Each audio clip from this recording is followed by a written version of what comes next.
تدبر قرآن امین احسن اصلاحی سورہ آل عمران آیات 7 تا 17۔ اعوذ باللہ من الشیطان الرجیم، بسم اللہ الرحمن الرحیم۔ زین للناس حب الشہوات من النساء والبنین والقناطیر المقنطرۃ من الذہب والفضۃ والخیل المسومۃ والانعام والحرث، ذالک متاع الحیاۃ الدنیا واللہ عندہ حسن المآب۔ شہوات کا لفظ یہاں مشتہیات یعنی مرغوبات کے معنی میں ہے۔ مال و اولاد اور زن و فرزند ان چیزوں میں سے ہیں جو انسان کو بالطبع مرغوب بھی ہیں اور ان کا مرغوب ہونا چاہیے بھی، اس لیے کہ یہ چیزیں اس کے ذاتی بقا کے لوازم میں سے ہیں، لیکن جہاں مجرد ان کی رغبت زیر بحث نہیں ہے بلکہ ان کی تزئین کا ذکر ہے۔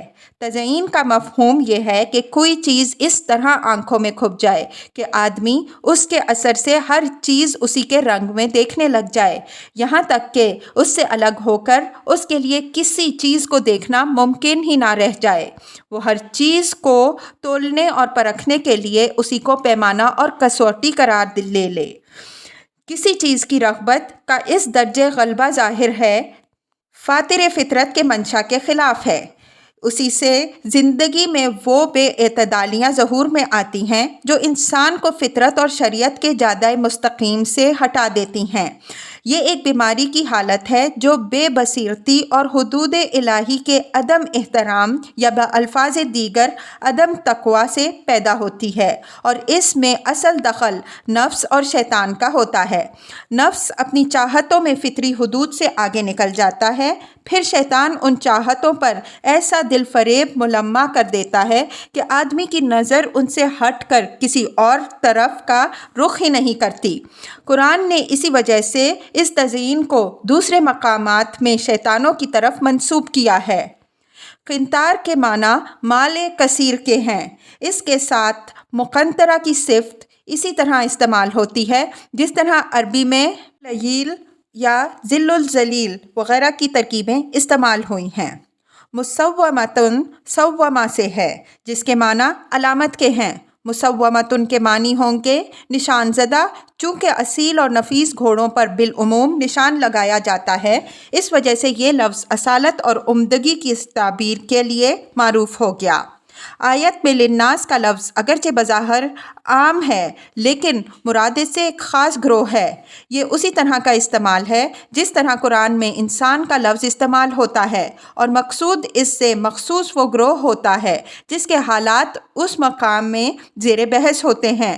یہاں سیاق و سباق دلیل ہے کہ وہ لوگ مراد ہیں جو بصیرت اور تقوی سے عاری ہیں، اس وجہ سے دنیا کی مرغوبات پر ٹوٹے پڑ رہے ہیں، اور قرآن جن اعلیٰ اقدار کی طرف توجہ دلا رہا ہے اس کی طرف وہ آنکھ ہی نہیں اٹھاتے۔ مرغوبات نفس کے بیان میں ایک خاص ترتیب ملحوظ ہے جو نگاہ میں رکھنے کی ہے۔ پہلے اہل و عیال کا ذکر ہے، اس لیے کہ محبت کے لحاظ سے سب سے اونچا مقام انہی کا ہے۔ دوسری چیزوں کی محبت اصلاً ان کے تابع ہے، بلکہ زیادہ تر انہی کے لیے ہے۔ اس کے بعد مال کا ذکر ہے، اور مال میں سونے کا ذکر اس کی گراں قیمتی کی وجہ سے دوسرے نقود پر مقدم ہے۔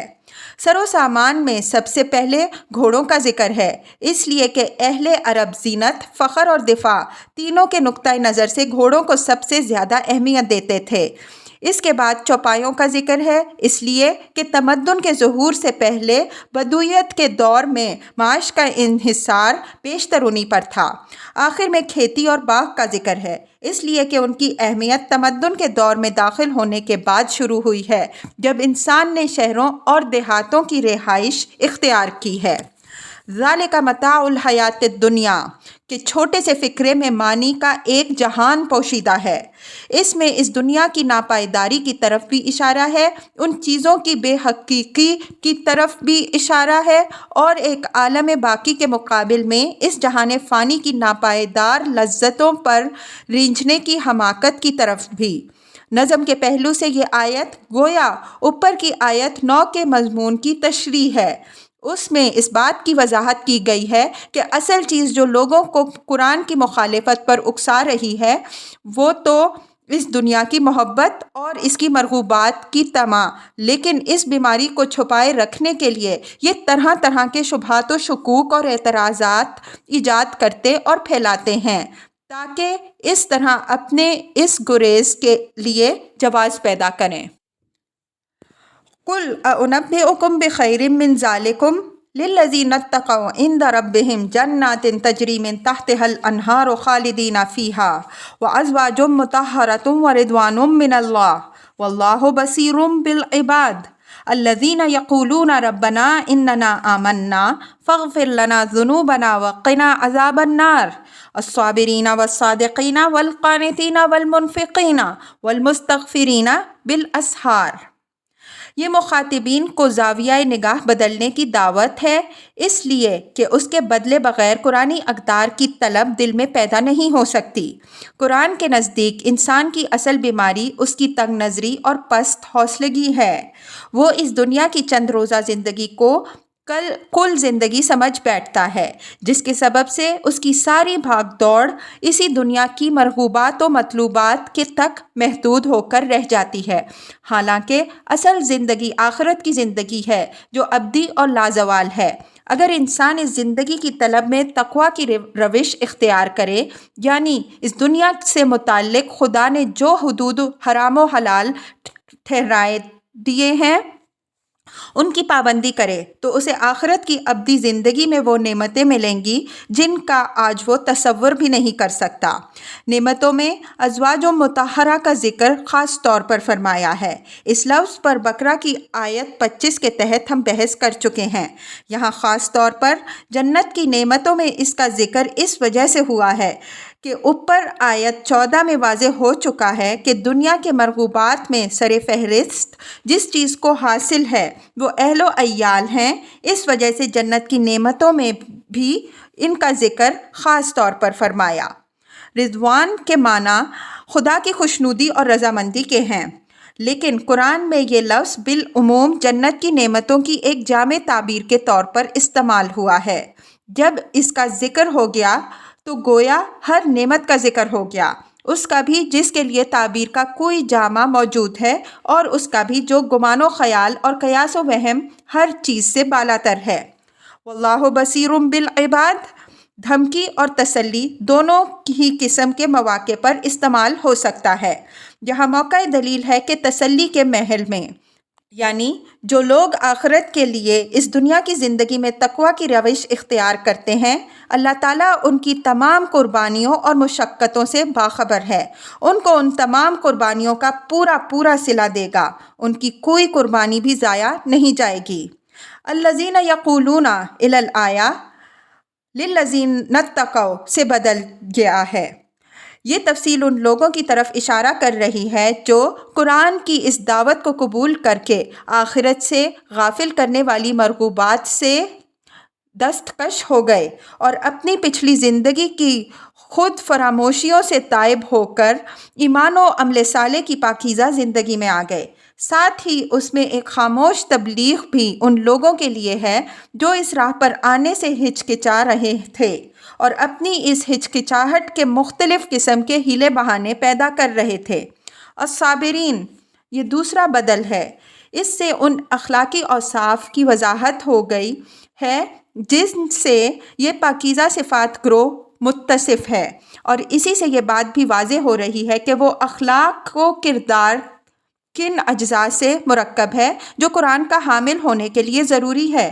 یہ آیت گویا اس کے بالکل ضد اخلاق و کردار پیش کر رہی ہے جو اوپر زُیِّنَ لِلنَّاسِ حُبُّ الشہوات والی آیت میں نمایاں ہوا۔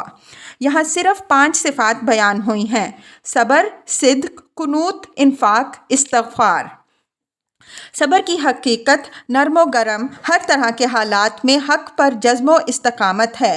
غربت، بیماری، مصیبت، مخالفت، جنگ، غرض جس قسم کے بھی حالات سے آدمی کو دوچار ہونا پڑے، عزم و ہمت کے ساتھ ان کو برداشت کرے، ان کا مقابلہ کرے، ان سے عہدہ برا ہونے کی کوشش کرے اور اپنے مکان کے حد تک موقف حق پر جمع رہے۔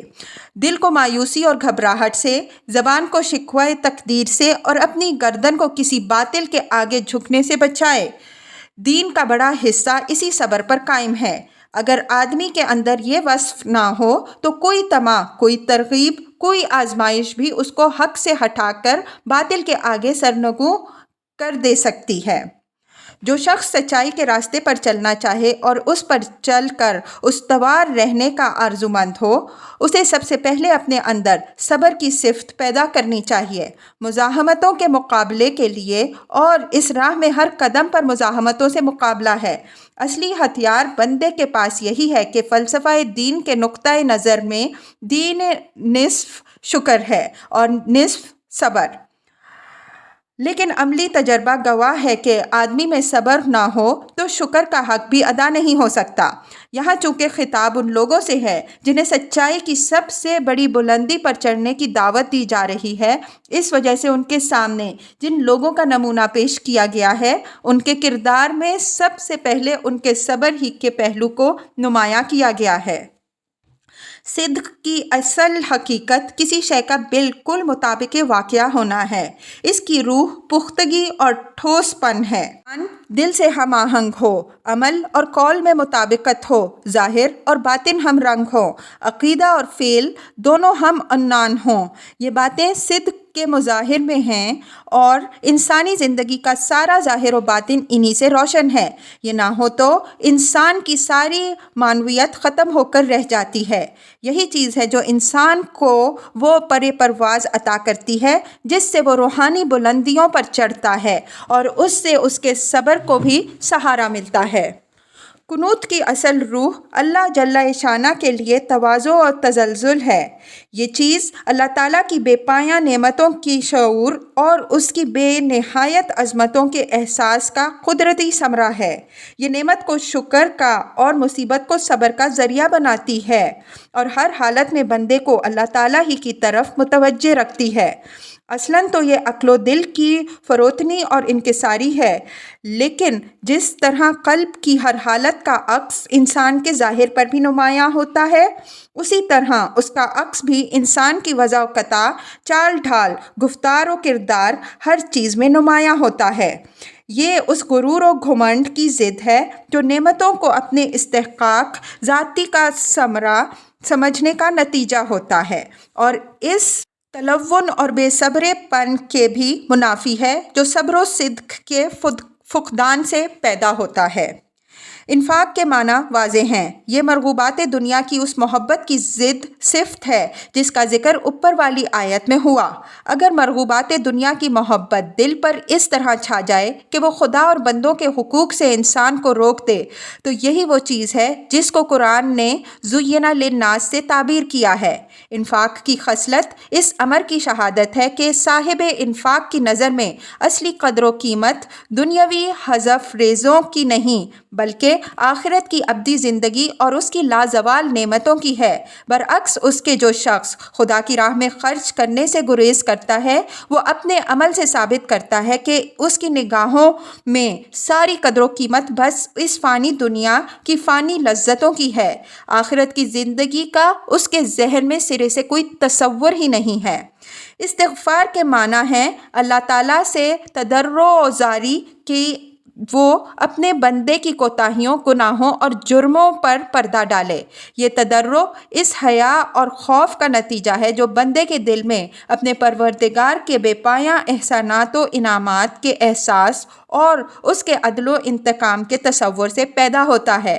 اس کے ساتھ وقت سحر کی قید لگی ہوئی ہے جس سے اس حقیقت کی طرف اشارہ مقصود ہے کہ یہ وقت قبولیت استغفار کے لیے سب سے زیادہ موزوں، ریا کی آفتوں سے سب سے زیادہ محفوظ، دل جمی اور آیات الہی میں تفکر و تدبر کے لیے سب سے زیادہ سازگار ہے۔ قرآن اور حدیث دونوں ہی میں مختلف پہلوؤں سے اس کی وضاحت ہوئی ہے، اور یہ رب کریم کی عظیم احسان ہے کہ اس نے استغفار کی ہدایت کے ساتھ ساتھ استغفار کی قبولیت کے لیے سب سے زیادہ سازگار وقت بھی خود ہی بتا دیا۔ اس ٹکڑے پر تدبر کی نگاہ ڈالیے تو اس سے جہان ایک طرف یہ بات واضح ہوتی ہے کہ کن صفات کے لوگ ہیں جو قرآن کے حامل ہو سکتے ہیں۔ وہیں یہ بات بھی اس سے نکلی کہ وہ موانع کیا ہیں جو قرآن کے ان مخالفین اور قرآن کے درمیان حائل ہیں۔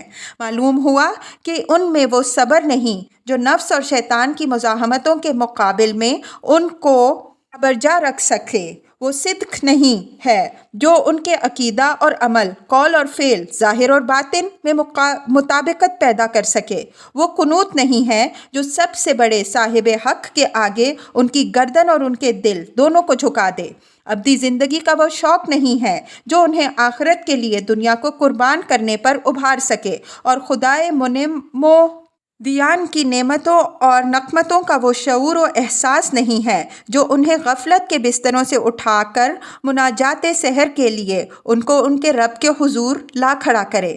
اور ساتھ ہی اسلوب بیان نے ایک لطیف اشارہ اس بات کی طرف بھی کر دیا ہے کہ آج جن لوگوں نے اس قرآن کو قبول کر لیا ہے اور اس کے پھیلانے میں اللہ کے رسول صلی اللہ علیہ وسلم کا ساتھ دے رہے ہیں، وہ ان صفات سے متصف ہیں، اور ان صفات سے متصف ہونے ہی کے سبب سے وہ اس بار گراں کے اٹھانے کے اہل بن سکے ہیں۔